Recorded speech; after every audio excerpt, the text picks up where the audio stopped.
मुझे बड़ा मज़ा आया क्योंकि I love the bitch slapping scene, loved it. I don't care, do not edit, that is what it's called in English. And let me tell you, वो जो एक चपेट लगी, फिर एक और चपेट लगी, मैंने कहा हाय, हमारी जो दिल की भड़ास थी इतने हफ्तों से, वो इस सीन में निकल गई है सारी। ठा ठा ठा, मैंने कहा ये हुआ क्या? एक मारती है, फिर दूसरी मारती है, और वो खड़ा है। I mean, it was just fantastic. I loved it. I thought हमारे जितना भी एक वो frustration थी ना इस ड्रामे के साथ, वो इस सीन ने पूरी कर दी है। But otherwise, मारना तो उसको उस लड़के को चाहिए जिसका उसकी शादी हुई है। भाई वो आपस में लड़कियां लड़ गई हैं ना, पड़ गई हैं, आपने नहीं देखा? नहीं, वो तो मैंने सीन देखा है, लेकिन डोंट यू थिंक कि उधर उसका जो हक बनता है थप्पड़ मारने का अपने पार्टनर पे बनता है, जिसने उसको चीट किया वो लड़की तो मुकर्रम सेंस तो है नहीं ना। आप सेंस की बात कर अच्छा हाँ, लॉजिक ही ढूंढे, लॉजिक ना ढूंढे, हाँ logic enjoy it what it is. हाँ, she's such a naked Parveen. Yeah, but it's just enjoy it for what it was. It was very entertaining. It was very therapeutic for me. तो मैं कहा चलो, अतीका जी जरूर किसी के मुंह पे थप्पड़ मारना चाहती थी पास में, जो नहीं लगा तो माया के इस थप्पड़ से इनका अपना कथारसिस हो गया। नहीं, because for weeks and weeks हम टॉर्चर हुए हैं ना इसके साथ। For weeks हम कहीं नहीं जा सके अपनी फ्रस्ट्रेशन के साथ, तो मुझे ये बड़ा मजा आया इस सीन में। उसके अलावा मैंने सोचा कितनी प्रॉब्लम्स हैं यार। आई मीन है तो है, लेकिन everybody is behaving like a retard now. I'm sorry. मेरा मतलब है there's no other word. मेरा क्या है यार ये अब उस्मान जो अपना वो कर रहे हैं काम इसमें, वो जो कैरेक्टर है is like a little child. Usama, हाँ उसामा, रोना मेरा मतलब not even a teenager but like a little 5 साल 6 साल का बच्चा नहीं होता, कभी इधर लुढ़क जाता है, कभी उधर व्हाट इज गोइंग ऑन। अच्छा देन बिलाल अब्दुल्ला, इतना बड़ा बिजनेसमैन यार, उसके पास कोई सीनियर एम्प्लॉय नहीं है जो 7 स्टार होटल चलाएगा। He is wooing between the 2 new employees, Maya and Usama are 2 new employees ना, उन दोनों के बीच में चल रहा है कि भाई हु इज मोर केपेबल।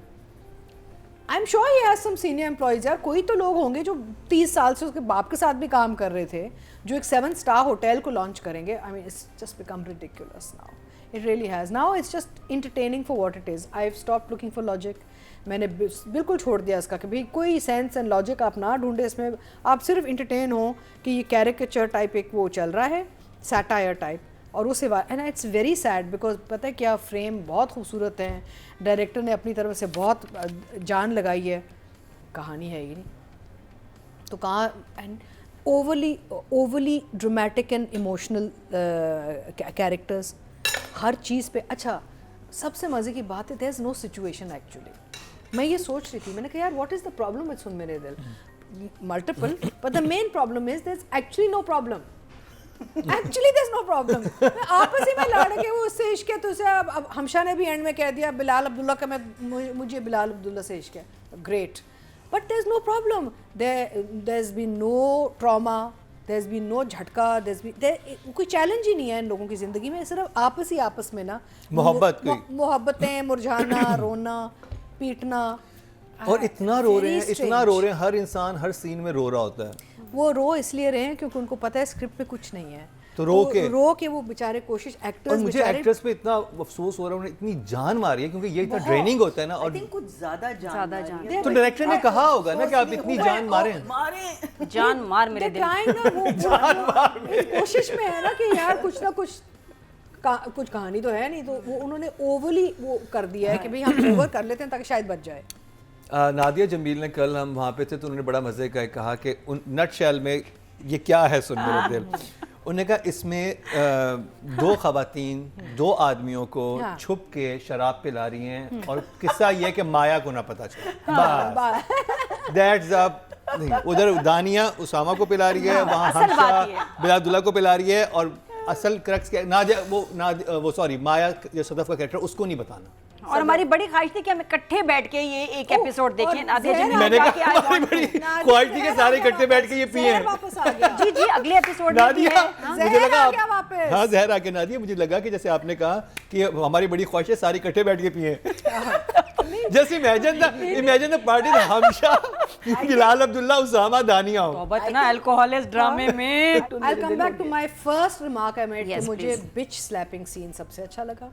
लोगों को शायद ये अल्फाज अच्छा ना लगे, लेकिन this is what it's called. आप इस ड्रामे में इतना कुछ हम सुन रहे हैं, बर्दाश्त कर रहे हैं, ये तो बहुत प्यारी बात की आपने। ये तो कुछ भी नहीं है। हमारी दिल की भड़ास निकाल दी, शुक्र अल्लाह किसी ने तो किसी को चपेट मारी है। Because we were just fed up, we are fed up and it needs to end, please for God sakes. अब इसको सॉरी मैं जज्बाती हो रही हूँ, 2-3 हफ्ते बाद आई हूँ ना। हाँ, नहीं, अब हम बिल्कुल सब निकल समझ सकते हैं। Mukarram, again you are looking for logic and sense. I am not looking for logic and sense. यहाँ तो प्लॉट ही नहीं है। देखिए सबसे मेन प्रॉब्लम है there is no real plot, because situations लिखी गई हैं, वो डिसजॉइंटेड सिचुएशंस हैं। आपने सिर्फ कुछ कैरेक्टर्स को आपस में बस मिलते हैं बिछड़ जाते हैं, मिलते हैं बिछड़ जाते हैं। कभी हमशा गायब हो जाती है, कभी बिलाल अब्दुल्ला गायब हो जाता है, कभी कोई गायब हो जाता है, right? But this actually no, वही मैं कह रही थी ना, दिस नो इशू। एक्सट्रीम्स पे आप चले गए हैं जहाँ people are trying to commit suicide because of love. भाई पहले तो कन्फेशन भी नहीं थी, राइट? जो ये अमार के साथ जो गर्लफ्रेंड ने किया है, सुपोज्ड गर्लफ्रेंड, मेरा सबसे पहले सवाल ये था कि शुरू की जो एपिसोड्स अगर आप सोचें, गो बैक, तो कहीं भी उसने कन्फेस नहीं किया था कि मैं तुमसे मोहब्बत करती हूँ, या मैं, वो बस चुप चुप रोती रही है। बट जब वापस आई है, ऐसे आई है जैसे पता नहीं जिल्टेड कोई गर्लफ्रेंड थी। So there's a problem in even the way the arc of the characters has been written. The characters are so disjointed. अच्छा, फिर आप देख रहे हैं ये जो अमार जो रो रहा है, कभी इधर जाता है, कभी उधर जाता है, कभी शराब पी रहा है, कभी कुछ कर रहा है। अब उस कैरेक्टर में कोई सब्सटेंस तो है ही नहीं ना। So that's why the work the actor is doing is not, वो हजम नहीं हो रहा हमसे। तो ओवरऑल आई थिंक इतना नॉनसेंसिकल सॉर्ट ऑफ एक ये प्लॉट हो गया है कि राइटिंग के हम क्या करें। आई थिंक चलिए प्लॉट तो माइनस हो गया। अब उसके बाद वो हमशा जाती है अपने एक्स बॉयफ्रेंड से मिलने। आपने वो सीन देखा होगा, वो जो बातें शुरू करते हैं और फिर वो एक तो उसका मूड बहुत समहा खुशगवार है। फाइनली मैंने हमशा को खुश भी देखा था, वैसे वो through out she was crying. अब वो बात कर रही है और उसमें कहती है कि चलो मैं तुम्हारे पास वापस आई, लौट आई, फिर चलो हमारी शादी हो गई, अब फिर मैं जब तुम्हारी प्रॉपर्टी बन जाऊंगी। अब ये जुमला जो है ये इतनी ये क्यों कन्वे किया जा रहा है? और वो लड़का ये नहीं कह रहा कि नहीं तो मेरी प्रॉपर्टी। देखिए आप जो चीज़ें बात कर रहे हैं ना, इस पे शॉर्ट स्टोरीज निकल सकती थी, short snippets. This is not a drama. तो वही, लेकिन इतनी अग्रेसिव राइटिंग कि एक लड़की, पढ़ी लिखी लड़की का आदमी को ये कह रही है कि मैं जब तुमसे शादी करूंगी मैं तुम्हारी प्रॉपर्टी बन जाऊंगी। ये पूरा जुमले जो सीक्वेंस बड़ा प्यारा था, पूरा बताया करो। वो तो मैं आपसे मैं नंबर आप पे आ जाएगा, तब मैं नंबर देंगे ताकि फिर Nadia can do her thing. For Atiqa ji, Haseeb Violent. I'm falling off to sleep now. वो नींद आ रही है अब मुझे, because I don't know what to say about this drama anymore, है ना? वो ऐसे वो यानी कि एक सुस्ती की हद से आगे चला गया अब ना, कि nothing engaging। तो हमारी बातों से तो आपको नींद नहीं आनी चाहिए, ड्रामा देखते हुए नींद आनी चाहिए। नींद आ रही है मुझे। मेरा मतलब है कि वो इतना वो है कि आपका कोई भी ब्रेन मैटर जो है ना आपका, वो सुन हो चुका है। तो मैं बार बार कहती हूँ, सुन मेरा दिमाग, इट्स नॉट सुन मेरा दिल, सुन मेरा दिमाग है ये। नहीं, थूक मेरे एक हफ्ते तो थूक हर हफ्ते नाम बदल जाता है, थूक मेरे दिल। एनीवे आई थिंक मुझे बड़ा वो ये दुख और अफसोस से कहना पड़ रहा है कि डायरेक्टर ने तो बेचारे ने मेहनत की है। आप लाइट देख लें, फ्रेम्स देख लें, सब देख लें, लेकिन डायरेक्टर के हाथ में शायद कहानी, स्क्रिप्ट और एडिट नहीं था। लेकिन जितना over emotional, over dramatic acting करवाई गई एक्ट्रेस को कह सकते हैं आप भाई इधर नहीं, आप आंखों में ग्लिसरीन लगाएं, नॉर्मल बात करें। हर सीन में हर एक की आंखों में आंसू क्यों हैं? मैं आपको ये कह रही हूँ कि एवरीवनस ट्राइंग टू ओवरकॉम्पेंसेट। मुझे लगता है कि डायरेक्टर एक्टर सबको पता चल गया, they are trying to overcompensate because there is no story, so they are thinking कि हम हाई ड्रामा कर लेते हैं ताकि शायद लोग इमोशनल जर्नी में गुम हो जाएं और वो कहानी का ना पूछें फिर, यू नो। तो ये वो उनकी कोशिश ऐसे मुझे लग रही है। I could be wrong, but I feel very sorry. I think the director has tried his best, he could have walked away otherwise. अच्छा, दूसरा ये कि अक्सर ये होता है कि डायरेक्टर सेट पे शूट कर रहे होते हैं और जो फुटेज होती है ना, वो कार्ड जो होता है हर रोज शाम को चला जाता है एडिट पे। एडिटर्स फिर फैसला कर रहे होते हैं कि कटिंग कैसे हो रही है। You see there is a problem, director half the time can't even get to the edit. तो अब ये नहीं पता कि डायरेक्टर ने कितना खुद बैठ के एडिट करवाया है, या एडिटर्स पे छोड़ा हुआ है, या वो पॉलिसी ऐसी है चैनल की कि जी directors are not involved in the post production. Actually that's what You know? ये कल हाइसम हुसैन ने भी कहा ये था बात- हमारे सो साथ वहाँ पे देखे ना, तो ये फिर जुल्म हो है, रहा है। डायरेक्टर की पूरे करियर के साथ जुल्म है। जुल्म है। बिल्कुल ऐसे because end of the day we are talking about direction now कि भाई ये हुआ क्या। तो आई थिंक इट्स अनफॉर्चुनेट अगर प्रोडक्शन हाउसेस और चैनल्स ये कर रहे हैं हमारे टेक्निकल, और आई थिंक प्रोडक्शन हाउस को समझना चाहिए कि अगर आप डायरेक्टर्स के हाथ से एडिट ले लेंगे और कास्टिंग ले लेंगे तो फिर वो ठेकेदारी वाला निज़ाम बन जाएगा ना। फिर तो हाँ, आपने एक it's ठेकेदार को दे दिया कि ये बना दो, हमारे जहन में ये चीज़ है, Yeah. तो वो कभी भी क्रिएटिव और अच्छा काम नहीं बनेगा, वो ये सुन मेरे दिल टाइप चीज़ ही बनेगी। या प्रॉपर आर्किटेक्चर के और ठेकेदारी के बीच में बहुत फ़र्क होता है। And this is what they are doing, and वो पूरा आपका आर्ट फॉर्म ही जो है वो सफ़र कर रहा है ना।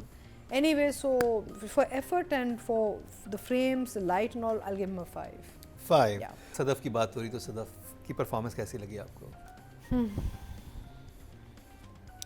आई मीन एक्टर्स बेचारे अपना काम तो कर रहे हैं ना। I mean whether it's over exaggerated और अंडरप्लेड और इनकरेक्टली प्लेस्ड, वो अलग कहानी है, लेकिन अपना काम तो वो कर रहे हैं। जैसे इनफैक्ट मैं इस्लामाबाद में एक हमारी फैमिली फ्रेंड है, तो वो कह रही थी कि मैं देख रही हूँ ये drama because I think Maya is just beautiful.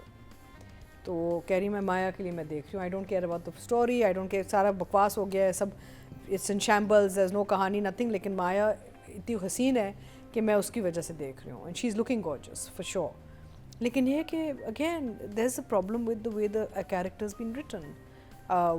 Performance wise वो तो अपना कर रही हैं जो भी कर सक रही हैं इसमें, लेकिन जब स्टोरी नहीं है, जब कोई एक्चुअल कोई सब प्लॉट नहीं है, तो फिर एक्टर भी कहाँ जाए। एंड मैं समझती हूँ बड़े अफसोस की बात है, और ये बार बार करते हैं बात कि the actors are suffering the most, because ज़्यादातर तो लोग उन्हीं को देखेंगे ना। हम तो खैर फ्रेटर्निटी के हैं, तो हमें पता है कि भी हमारा बिहाइंड द सीन्स क्या होता है, and we understand. I am so happy Atiqa ji आपने बात की, बिकॉज जब मैं ये बात करता हूँ तो मुझे कहते हैं हाँ ये तो माया और वहाज का दोस्त है, उनकी साइड लेगा, ये करेगा। भाई मैं हर एक्टर के बारे में यही कहूँगा कि जब डायरेक्शन और राइटिंग में मसाइल हो तो एक्टर क्या करे। क्या आपने पहले माया की अच्छी परफॉर्मेंस नहीं देखी हुई? क्या आपने वहाज की कमाल की परफॉर्मेंसेस नहीं देखी हुई? या इवन अमर खान की, उस्मामा की, सबने अच्छे परफॉर्म किया। बहुत स्ट्रॉन्ग कास्ट है। हाँ, लेकिन इस ड्रामे में क्या हो रहा है, तो उसका मतलब ये है कि हमने उनका अच्छा काम देखा हुआ है, इवन डायरेक्टर राइटर का भी देखा हुआ है, लेकिन यहाँ फ्लॉज जो नजर आ रहे हैं मेरे राइटर स्पेशली राइटिंग में, अभी आपने सबा हमीद को भी आपने नूरजहान में देखा है जी, और इसमें गायब हो यहाँ इतनी बेतुकी लाइन और जब क्या आती कर हैं तो रही अजीब बोलती बहुत अजीब हैं। So I mean these are very very good artists and well known and well sort of crafted sort of, ये लोग अपना काम जानते हैं, लेकिन जब उनके पास कोई चीज़ दी नहीं गई है, लिमिटेड चीज़ दी गई है, तो मेरा अच्छा। फिर दूसरा एक और मसला होता है एक्टर्स के साथ, वो ये होता है कि आप अपने पॉकेट्स में कर रहे होते हैं ना कंटिन्यूटीज़, कि जी आज हमने एपिसोड 30 करना है, आज हमने एपिसोड 12 का करना है सीन। आप बहुत रिलाई करते हैं कि जी डायरेक्टर एडिट पे इसको जोड़ेगा सारा। अब a lot of the things probably didn't come together also for these artists on table, यानी कि जो पोस्ट टेबल होती है ना हमारी, वो फिर डायरेक्टर की भी एक जिम्मेदारी होती है कि इसको जोड़ना। So I think Maya is looking beautiful, she is doing as a great job as a performer, but there's no character really, और overly exaggerated काम निकाला जा रहा है माया से। So I think I'll give her a 6. अब बात करिए जब वहाज अली की। Again same problem ना, मेरा मतलब है कि very good actor, good performer, and doesn't have any place to maneuver, यानी कि उनके वो इतने लिमिटेड उसमें डाल दिया है। अच्छा, कुछ जगहों पे मुझे भी अजीब लगा कि वहाज ने कई जगहों पे कुछ ज़्यादा ही over the top sort of exaggerated performance दी हुई है। पहले भी ये किया था एक एपिसोड में, आपको याद है जब वो मुड़ के कहता है कि अगर कोई माँ बच्चे को छोड़ के चली जाए, that was a very weird scene. उसके पास की गर्लफ्रेंड मिलने आई हुई होती है, गर्लफ्रेंड जो भी लड़की आई हुई होती है, कॉल गर्ल या जो भी। बट अभी भी आई फील कि देयर सम प्लेसेस में वहाज वो कोशिश कर रहे हैं again to create very high drama, लेकिन वो इतने फ्लक्चुएट कर रहे हैं कि समझ नहीं आ रही, राइटिंग भी सपोर्ट नहीं कर रही। And I think overall I'm still very clear on the fact कि Wahaj has not understood the character in the sense कि मैंने कहा था ना कि शुरू में या तो वो ड्रंक है तो ड्रंक लगे बने proper, or then he should just be like he never came into the skin of this character. I felt मुझे लगता है कि तेरे बिन के बाद ना वहाज के साथ ये हुआ है कि वो एक हीरो वाला जो एक एलिमेंट है ना कि big star, big celebrity, big hero, उसको रिक्रिएट करने की कोशिश में वहाज फंस ना जाए, because that will be really sad. He's a very good performer. उनको अब मुख्तलिफ types of roles and characters करने चाहिए to break the image made of just being a big star. यहाँ पे मुझे लगता है it's a classic example of him wanting to be, or the production house wanting to cash in on his stardom. No, the character is not doing anything wow, I feel. So it's sad. I just hope he moves away from this and goes back to performing in better projects. I would also, I think, 5. 5, okay.